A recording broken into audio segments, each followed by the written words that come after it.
সুপ্রিয় দর্শক, আসসালামু আলাইকুম। দেশে এবং দেশের বাহিরে এই মুহূর্তে যে যেখান থেকে আমাদের ইউটিউব চ্যানেলটি দেখছেন, আপনাদের সকলকে প্রীতি ও আন্তরিক শুভেচ্ছা জানিয়ে শুরু করছি আমাদের নিয়মিত অনুষ্ঠান জীবনের গল্প। সম্মানিত দর্শক শ্রোতা, আমরা বিভিন্ন সময় বিভিন্ন অসহায় নারী উদ্যোক্তা এবং সমাজের বিভিন্ন ভাইরাল ইস্যুগুলো নিয়ে ভিডিও তৈরি করি। তো দর্শক শ্রোতা, আমাদের ক্যামেরার সামনে যে বোনটি আছেন তার নাম জোলেখা। তিনি বিদেশ ফেরত একজন নারী। তিনি লেবাননে ছিলেন 7 বছর। তো 7 বছর প্রবাস জীবন কাটিয়ে তিনি শূন্য হাতে দেশে ফিরেছেন প্রবাসীদের সহায়তায়। আসলে তিনি এই 7 বছর প্রবাস জীবনে তিনি কি কষ্ট করেছেন, কেন তিনি অন্যের সহায়তায় দেশে আসলেন, সেই বিষয়টি আমরা তার কাছ থেকে জানার চেষ্টা করব। আসসালামু আলাইকুম। ওয়ালাইকুম আসসালাম। সবাই কেমন আছেন? ভালো আছেন? জি আলহামদুলিল্লাহ ভালো। বোন, আপনি কেমন আছেন? আমি ভালো আছি। আমার নাম জোলেখা। নতুন করে পরিচয় দিতেছি কারণ হয়তো কেউ দেখতে পারে। আমার নাম জোলেখা, আমার বাড়ি গাজীপুর। আমি লেবানন ছিলাম 7 বছর। আমার 3টা মেয়ে, 2 মেয়ের বিয়ে হয়েছে, 1 মেয়ে প্রতিবন্ধী। আচ্ছা, আমরা যেখানে ছিলাম যে আপনি শুরুতে আপনি আমাদেরকে যেমনটা বলেছেন, আপনি একজন গার্মেন্টস কর্মী ছিলেন, আপনার বাংলাদেশের গাজীপুর জেলায় বাড়ি। তো আপনি 3 সন্তানের মা। আপনি লেবাননে গিয়েছিলেন 7 বছর আগে। তো আপনি সেখানে 7 বছর প্রবাস জীবন কাটিয়েছেন এবং শেষে পরবর্তী সময়ে আপনি অর্থের অভাবে দেশে ফিরতে পারেননি। আপনি মানুষের সহায়তায় দেশে এসেছেন। তো আসলে এই যে 7 বছর আপনি প্রবাসে কাটিয়েছেন, তো এই প্রবাস জীবনের আপনি যেই কষ্টগুলো আপনি সেখানে করেছেন, শেষে কেন আপনি অন্যের সহায়তায় দেশে আসতে হলো, এই কারণটা আমাদেরকে বলেন। ওকে, অনেক ধন্যবাদ আপনাকে। আমি 1 বছরের মতন কাজ করতে পারি নাই। ওই সমস্যার কারণে আমার মা, আমার প্রতিবন্ধী বাচ্চাটা প্রতি মাসে মাসে অসুস্থ। এখানে আমি একটু কথা বলি আপনাকে। আমরা সেকেন্ড পার্টে যেখানে ছিলাম যে আপনি এক বাসায় কাজ করেছেন 6 বছর। তো সেখানে আপনি 4টা বাসায় কাজ করতেন। তো তারপর থেকে আপনার এই অবস্থাটা কেন হলো, বা আপনি কেন দেশে মানে অর্থের অভাবে দেশে আসতে পারছিলেন না, সেইখান থেকে আপনি বলেন।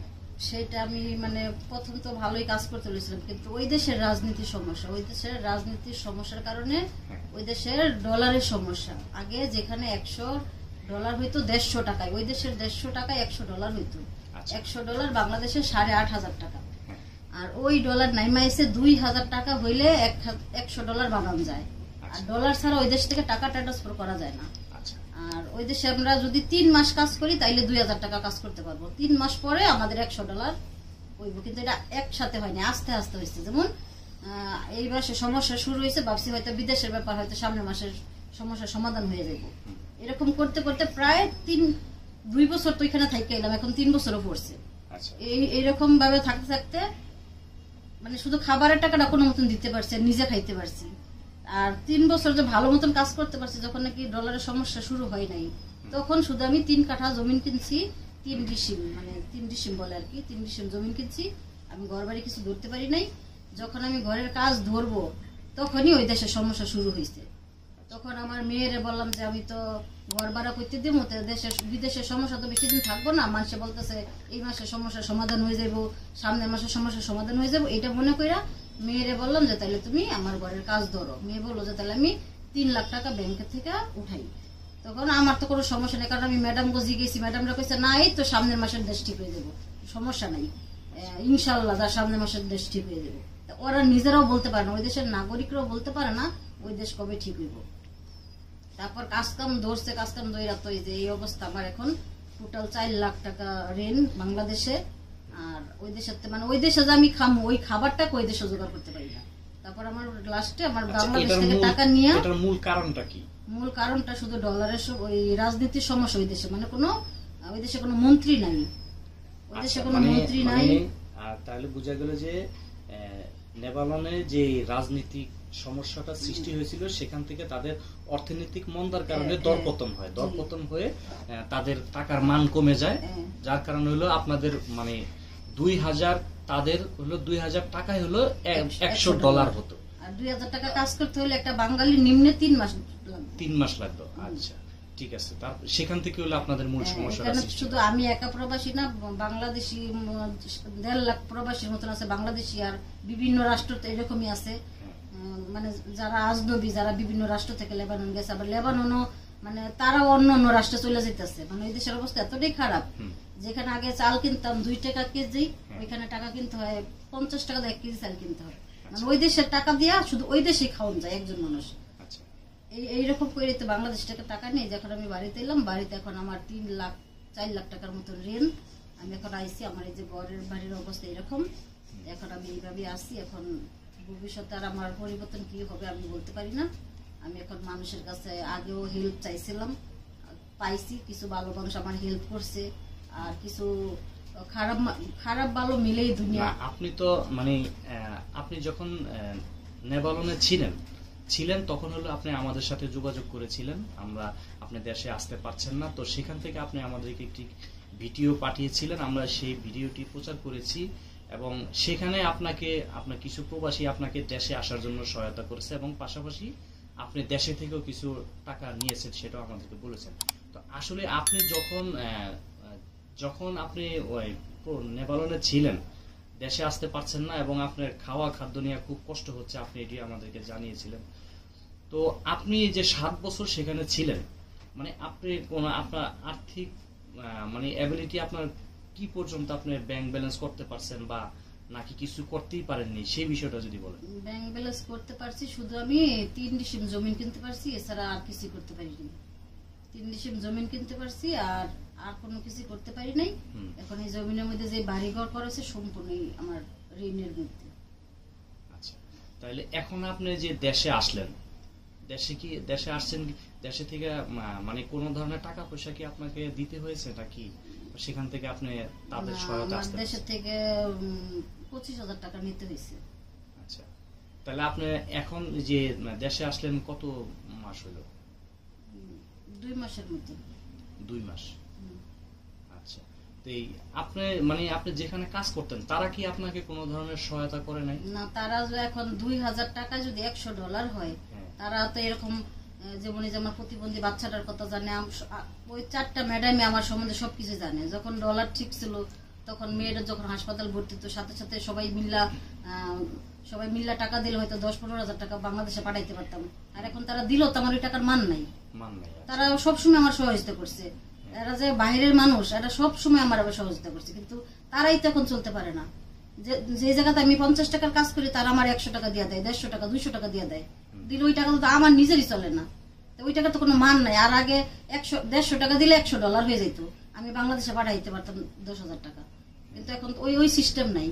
আমার এই প্রতিবন্ধী বাচ্চাটা কত হাসপাতাল ভর্তি হয়ে থাকতো, আমার ঘরে গেলে জিগাইতো তোর বাচ্চারা ভালো আছে, তোর মা ভালো আছে?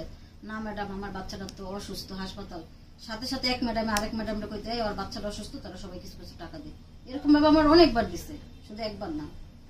কিন্তু আপনার যে সমস্যাটা সৃষ্টি হলো মূলত আপনি যখন তাদের টাকার মান কমে যায় তখন হলো আপনার সমস্যা সৃষ্টি হয়। আচ্ছা, তো আপনি এখন তাহলে দেশে আসা পর্যন্ত আপনি কত টাকা ঋণ? এখন টোটাল আমার 4 লাখ টাকা ঋণ। টোটালে 4 লাখ টাকা।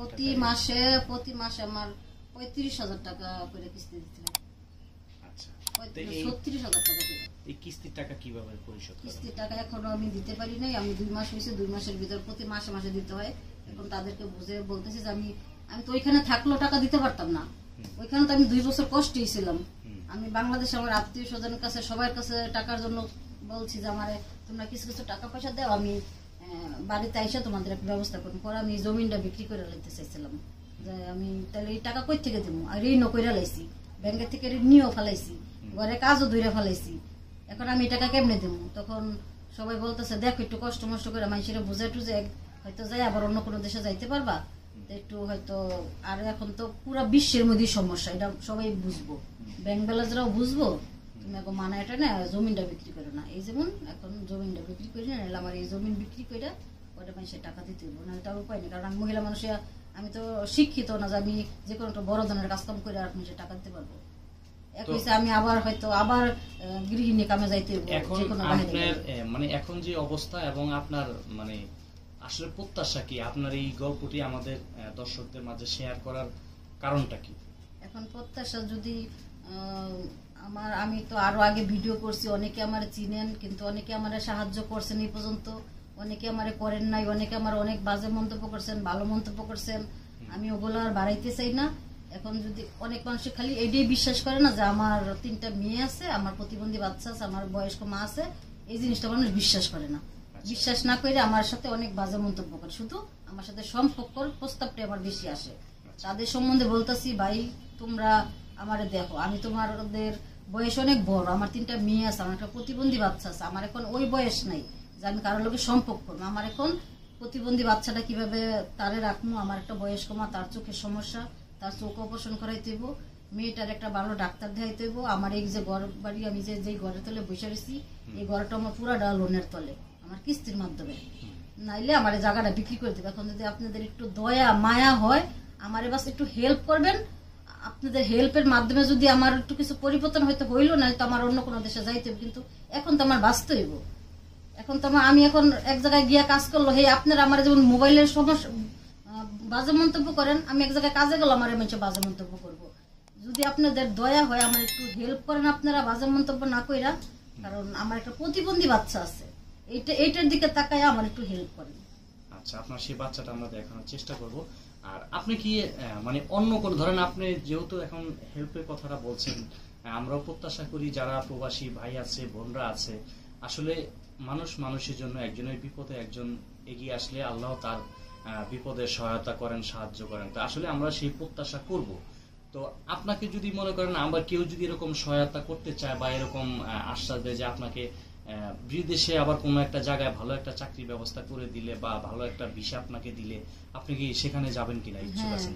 হ্যাঁ, ওইরকম ভালো, কারণ একবার তো যা অনেক প্রতারণা হয়েছি, প্রতারণা হয়ে আমি এই পর্যন্ত যুদ্ধ করে তারপর আমি আসতে হয়েছে।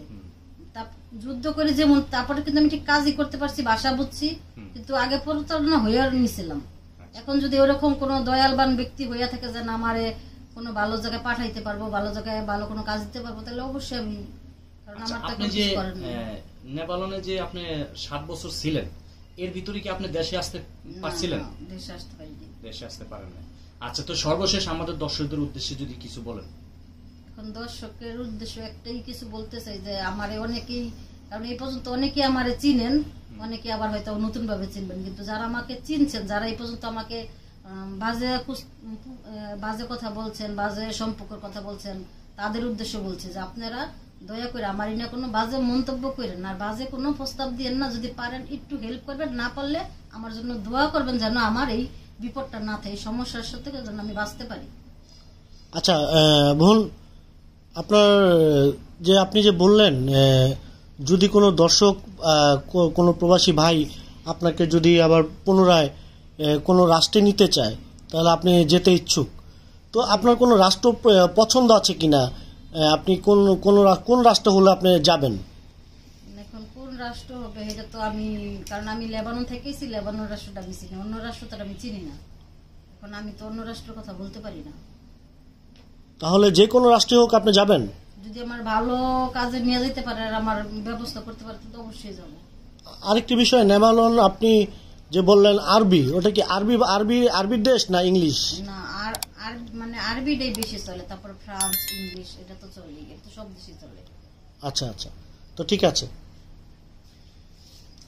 সম্মানিত দর্শক শ্রোতা, আমরা আসলে এই জুলেখা আপুর জীবনের গল্পটি আমরা আপনাদের মাঝে তুলে ধরার চেষ্টা করেছি। আসলে একজন নারী যখন বুক ভরা আশা নিয়ে বিদেশের মাটিতে পা রাখেন, তার স্বপ্ন থাকে যে আসলে সে ভবিষ্যতে কিছু টাকা রোজগার করে তার সন্তানদের মানুষ করবে এবং নিজের পায়ে দাঁড়াবে। হয়তো তার সেই স্বপ্নটি পূরণ হয়নি, কিন্তু তিনি আশা ছাড়েননি। তিনি প্রথমবার নেপালে গিয়ে হয়তো অনেকটা প্রতারণার শিকার হয়েছেন বা বিভিন্ন ধরনের হয়রানির শিকার হয়েছেন।